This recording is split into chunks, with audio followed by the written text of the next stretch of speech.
Assalamualaikum warahmatullahi wabarakatuh. Apa kabar kalian? Semoga kalian baik-baik saja dan tetap diberikan kesehatan oleh Allah Subhanahu wa taala. Bantu channel kami dengan cara subscribe dan tekan tombol lonceng kalian. Terima kasih. Semoga kisah ini bermanfaat.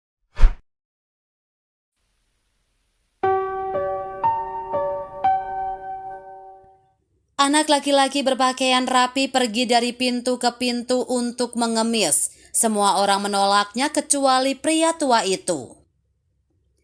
Dikutip dari erabaru.net, seorang anak laki-laki berpakaian bagus pergi dari pintu ke pintu untuk mengemis. Tetapi semua orang membanting pintu di depan wajahnya kecuali seorang pria tua. Setelah dia mengetahui tentang cerita bocah itu dan mengapa dia mengemis, pria tua itu menyadari bahwa dia perlu membantu anak itu. Charles menjalani kehidupan yang sepi setelah istrinya meninggal.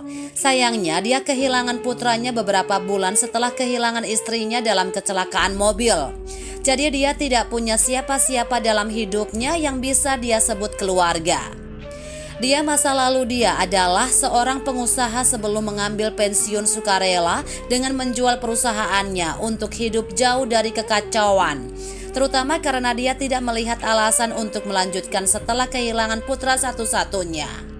Dia memiliki rumah besar untuk dirinya sendiri dan banyak uang, tetapi dia kesepian dan sangat sedih. Suatu pagi, Charles sedang membaca korannya di ruang tamu ketika dia mendengar tetangganya, Nyonya Francis, meneriaki seseorang.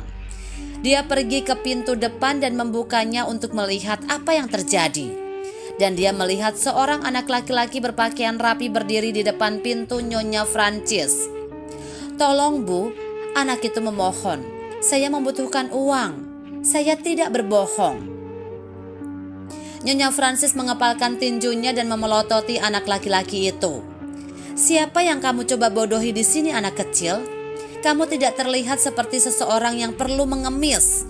Jadi aku tidak memberimu uang. Apakah kamu mengerti?"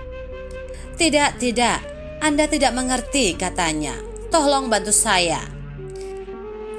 "Dengar nak, aku tidak membeli ceritamu, oke?" Nyonya Francis memberitahunya dengan tegas. "Aku tahu anak-anak sekarang melakukan segala macam hal buruk, dan aku yakin kamu salah satunya. Itulah sebabnya kamu membutuhkan uang. Pergilah dan jangan pernah datang ke sini lagi." Dia berteriak membanting pintu di depan wajahnya. Charles melihat kepala anak itu tertunduk dan wajahnya tampak sedih. Dia setuju dengan Nyonya Francis bahwa anak itu tampaknya tidak membutuhkan uang berdasarkan betapa bagusnya dia berpakaian. Tetapi Charles tidak ingin menghakimi anak itu tanpa mengetahui keseluruhan cerita. Jadi dia memanggilnya. "Hai, ada yang bisa saya bantu?" tanyanya dari depan pintu rumahnya. Tiba-tiba bocah itu mengangkat kepalanya dan menyeringai. Dia berlari ke pintu Charles sesegera. "Iya Tuan, saya pergi dari pintu ke pintu meminta sumbangan untuk membiayai operasi ibu saya. Tetapi tetangga Anda tidak percaya kepada saya. Dia pikir saya bolos sekolah untuk meminta uang. Saya berjanji tidak akan menyia-nyiakannya. Bisakah kamu membantuku?" Dia bertanya dengan manis. "Tapi dia tidak salah sayang," kata Charles tegas, menatap anak berusia 8 tahun di ambang pintunya. "Bukankah kamu seharusnya berada di kelas jam segini? Ngomong-ngomong, kamu bisa memanggilku Charles." "Tidak Tuan, maksud saya Tuan Charles, ini liburan musim panas kita." "Oh begitu." Charles berhenti sejenak. Anak laki-laki itu menghela nafas. "Saya mencoba mencari pekerjaan, tetapi semua orang mengatakan saya terlalu muda untuk melakukan pekerjaan apapun. Ibu saya perlu segera dioperasi, jadi saya mulai mengumpulkan uang untuknya. Saya berencana untuk memberinya uang pada hari ulang tahunnya minggu depan agar dia bisa segera bahagia dan sehat." "Ya ampun," Charles tertawa. "Kalau begitu bagaimana kalau kamu bekerja untukku? Bagaimana menurutmu?" "Betulkah?" Anak laki-laki itu menyeringai. "Maukah Anda benar-benar memperkerjakan saya?" "Wow, jadi apa yang harus saya lakukan?" Dia bertanya dengan penuh semangat. "Oh, itu sederhana," Charles tersenyum. Yang harus kamu lakukan adalah membantuku sedikit di sekitar rumah, membeli bahan makanan untukku, dan kamu tahu, jadilah temanku sebentar karena pria tua ini sendirian. Tidak apa-apa, dan sebagai imbalannya aku akan membayarmu. Omong-omong, siapa namamu? Saya Josh, jawab anak laki-laki itu sambil tersenyum.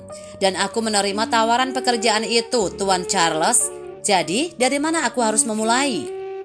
Bagaimana kalau kamu membawaku beberapa bahan makanan untuk hari ini, dan kita akan memikirkan sisanya nanti? Tanya Charles sambil tersenyum. Oke, terima kasih Tuan Charles, aku akan menjadi karyawan terbaikmu. Dia menyeringai.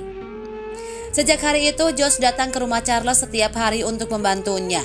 Seiring waktu, Charles dan George akhirnya menjadi teman baik, berbagi cerita tentang kehidupan satu sama lain sambil minum teh di malam hari. Ketika minggu itu berakhir, Charles mengunjungi ibu Josh, Sharon, berkunjung ke rumah mereka. Dia membawa kue dan menyerahkan cek untuk menutupi seluruh operasinya. Wanita itu yang sedang berbaring di tempat tidur tidak bisa berhenti menangis setelah mengetahui bahwa putranya telah bekerja selama liburan musim panas untuk mendapatkan uang itu. Terima kasih banyak Tuan Charles, katanya matanya berkaca-kaca. Tapi kurasa Josh tidak cukup membantumu untuk mendapatkan uang sebanyak itu. Oh, tidak apa-apa Sharon, jawabnya sambil tersenyum. Putra Anda banyak membantu saya, dan saya pikir Anda benar-benar pantas mendapatkannya. Tolong, terima pemberian saya. Oh, terima kasih banyak. Sharon menjawab, air mata mengalir di pipinya sekarang. Hari itu setelah Sharon mengiris kue, Charles menghabiskan beberapa waktu di rumah mereka, di mana Sharon mengungkapkan bahwa dia adalah seorang ibu tunggal yang baru saja pindah ke kota dan tidak mengenal siapapun untuk meminta bantuan. Dia juga memberitahu Charles bahwa Josh baru berusia 3 tahun ketika ayahnya meninggalkan mereka. Jadi dia hanya memenuhi kebutuhan mereka dengan bekerja di pabrik. Namun dia dipecat setelah terlibat dalam kecelakaan di sana dan melukai kakinya. Saat itulah dia memutuskan untuk pindah ke tempat yang biaya hidupnya jauh lebih rendah. Ya ampun, desak Charles, itu mengerikan. Saya harap semuanya kembali normal untuk Anda. Dan tolong beritahu saya jika ada yang bisa saya lakukan untuk Anda. Anda sudah melakukan cukup banyak untuk kami Tuan Charles, kata Sharon. Terima kasih. Keesokan harinya Sharon pergi ke rumah sakit dan menjadwalkan operasi. Sementara dia pulih, Charles dan Josh sering mengunjunginya dan merawatnya bersama. Ketika Sharon keluar, dia sering mampir ke rumah pria tua itu untuk membantunya agar dia tidak merasa sendirian. Bagi Charles, Josh dan Sharon telah menjadi keluarga yang telah hilang darinya beberapa tahun lalu.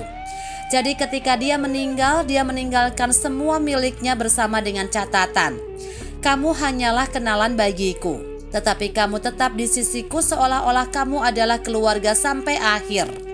Aku akan selamanya berhutang budi padamu untuk itu.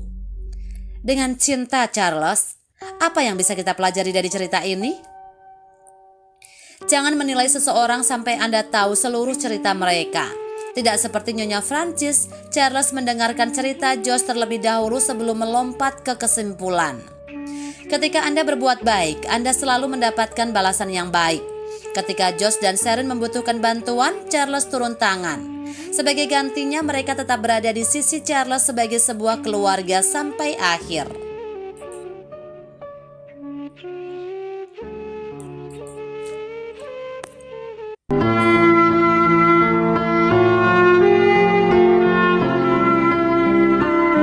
Assalamualaikum warahmatullahi wabarakatuh. Apa kabar kalian? Semoga kalian baik-baik saja dan tetap diberikan kesehatan oleh Allah Subhanahu wa taala. Bantu channel kami dengan cara subscribe dan tekan tombol lonceng kalian. Terima kasih. Semoga kisah ini bermanfaat.